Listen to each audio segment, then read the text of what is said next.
Right, all praise, honor, and glory to Yahweh, Bahashem, Yahweh Shai, Bahashem, Makakwadash. Double honors to the apostles, elders, and bishops of Great Millstone. And today, we're going to start going into Daniel chapter 11, which was mainly dealing with the Assyrian wars that took place already during the time of the Greeks.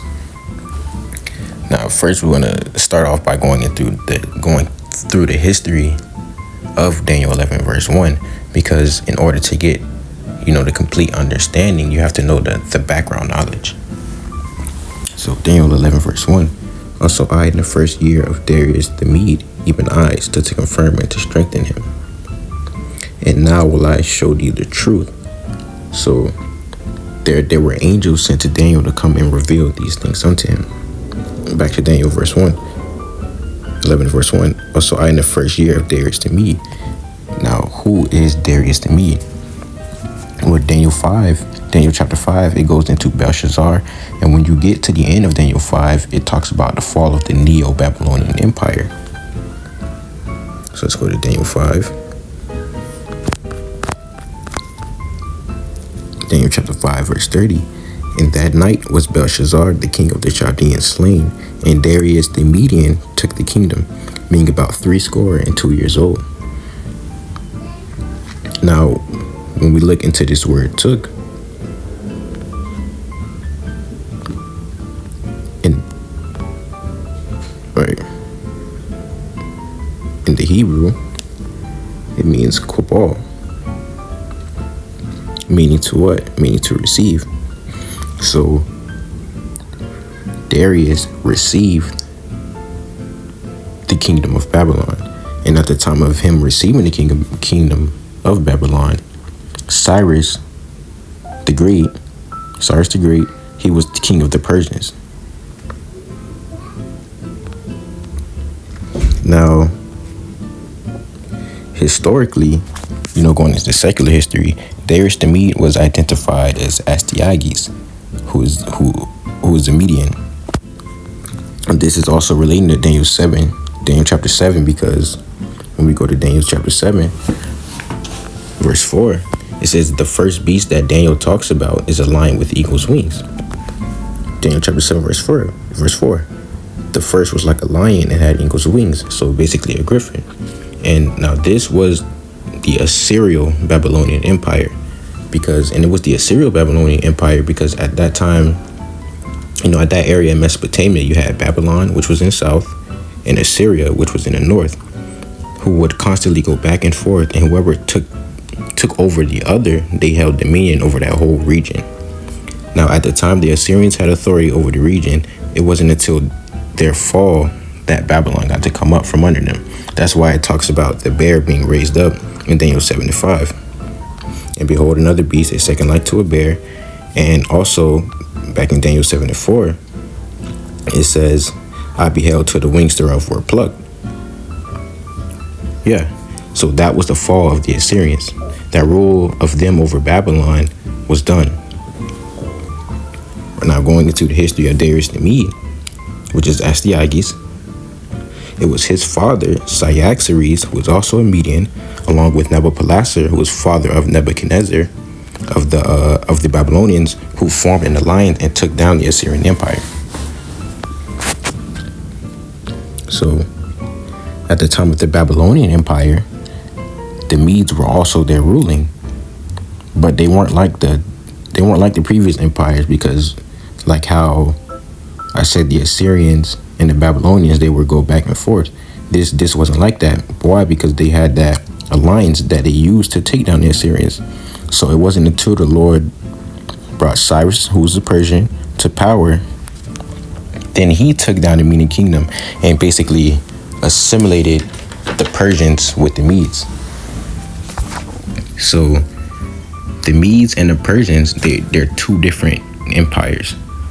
Even though they were mixed, they were still two different empires. That's why you have the name Medo-Persian Empire. The Medes, which were Japheth, going back to Madai, son of Japheth, and the Persians, which are Elam, who's the son of Shem. So once Cyrus and the Persians took over the Medes, Cyrus was basically king over both Medes and the Persians. Now, at this time, the Babylonian Empire is still here. And so all three empires were still there: the Persians, the Babylonians, and the Medes. It's just that the Medes were under the Persians. Now, Darius the Great, what made him so important, or one of the factors that made him so important, was that he was actually Cyrus the Great's grandfather. Now, hearing that, you might ask, how was Darius the Mede Cyrus the Great's grandfather if Cyrus the Great was a Persian? Well, we know, first off, we know that you are what your father are. So if your dad's a Persian, you're from his seed. You're also a Persian. Your mom could be whatever. It doesn't matter. It's your dad, your father. All right. So back to Darius. Darius, he had a daughter named Mandane, right? Now Darius was a Median king, and one day he had a dream that basically vines were coming from his daughter's womb. And one of his magi's interpreted it as that one day his daughter will have a child who will grow up to overtake his kingdom. Now, in fear of that, what Darius decided to do was to marry his daughter off. And he married his daughter off to the Persian king, who was Cambyses I. Now, since Cambyses I, he was known for being a more relaxed or chill or more peaceful ruler. Darius thought that would eliminate the threat of his grandson growing up to take over his kingdom, which did not happen. But yeah, Cambyses I and Mandane, they had Cyrus. So linearly, what is Cyrus? Cyrus is a Persian because who? His father. And his mother is a Median because who? Her father. Right, so Astyages, he has another dream. And once again, his magi interpreted it, and they basically tell him that Cyrus is going to take over your kingdom, whether you like it or not. It's going to happen. So what Darius decides to do is he decides to send his general by the name of Harpagus to go kill Cyrus. Now Harpagus refuses to do that because he didn't want that royal blood on his hands. So what Harpagus does instead is he swaps baby Cyrus with the stillborn son of a little shepherd and tells Astyages that he completed what he was meant to do. Now, for those who don't know, a stillborn is basically a child who was dead at birth. But later on, it's revealed that Cyrus is still alive, and Astyages just basically ends up sparing his life and returns him back to his parents. So Cyrus grows up, and the Lord put the spirit on Cyrus to go to war with Darius, his Median grandfather. So he goes over and takes over his kingdom, and that's how the Persians come up.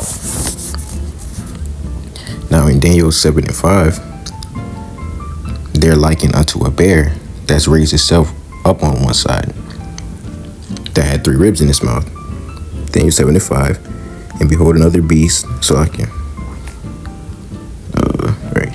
and behold another beast, a second like to a bear, and it's raised up itself on one side, and it had 3 ribs in his mouth of it between the teeth of it. All right, and in Daniel 8, they're likened unto a ram with 2 horns. But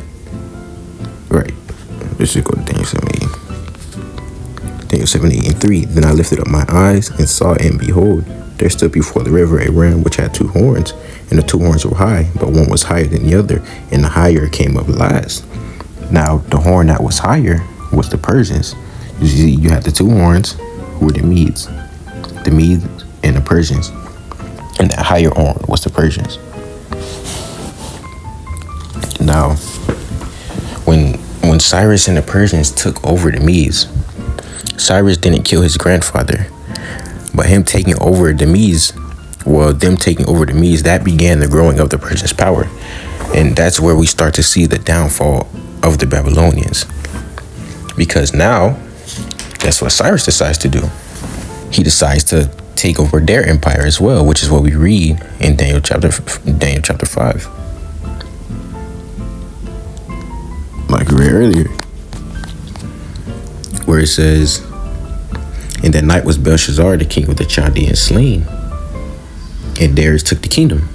So Darius the Mede, he was given jurisdiction over the province of Babylon by Cyrus. Going back to Daniel 11:1. So Daniel was in Babylon during the time of Darius's rule, because the ultimate king, which was Cyrus, appointed Darius. And that's why when we read into Daniel, he gets thrown into a lion dance on two different accounts, one under Darius's rule and another under Cyrus's rule. Now, how do we know that Darius the Mede is Astyages? Well, if we go read Bel and the Dragon, which is in the Apocrypha, Bel and the Dragon, verse 1, chapter 1.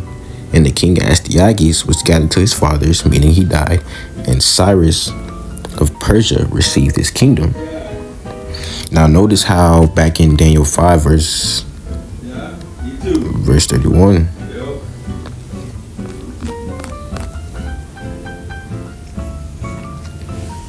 it says, and Darius the Median took the kingdom, being about 62 years old. So when Darius the Mede took the kingdom, right, he was 62 years old. That's 62 years old. The score is, times 20. So 3 times 20, 60 plus 2 years, 62. So after Cyrus had given him rule over Babylon, he didn't rule that much long until he died. And after he died, Cyrus just took over it all again. That's why in the history of Bel and the Dragon, and Cyrus of Persia received his kingdom, right? So in the history of Bel and the Dragon, the king of Babylon during that time is Cyrus. Well, in this time is Cyrus.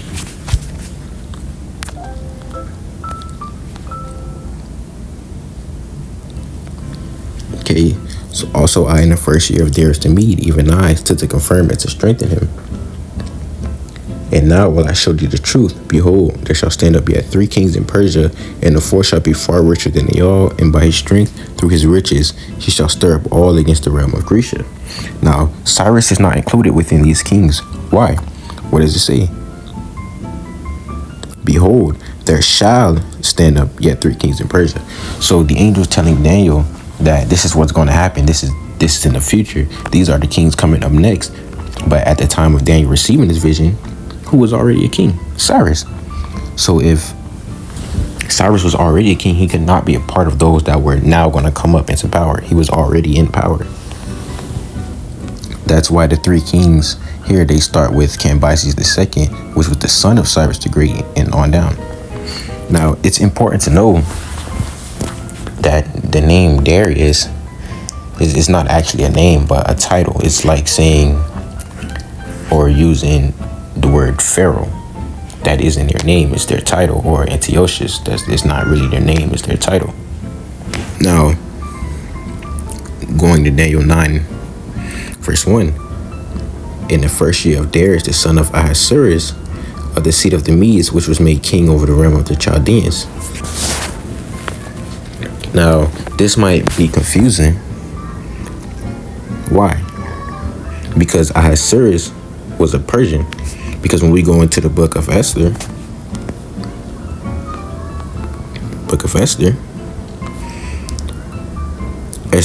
chapter 1, verse 1. Now it came to pass in the days of Ahasuerus, this is Ahasuerus, which reigned from India even unto Ethiopia, over 120 provinces, that in those days when the king Ahasuerus sat on the throne of his kingdom, which was in Shushan the palace, in the 3rd year of his reign, he made a feast unto all his princes and his servants, the power of Persia and Media, the nobles and princes of the provinces being before him. Okay, right, so Ahasuerus, reading in through Esther, Ahasuerus, he was the king at the time, but he was a Persian. So why does it say that in Daniel 9, Darius of the Medes was son of Ahasuerus? Well, that's because the Ahasuerus in Daniel 9 is not the same one spoken about in Esther.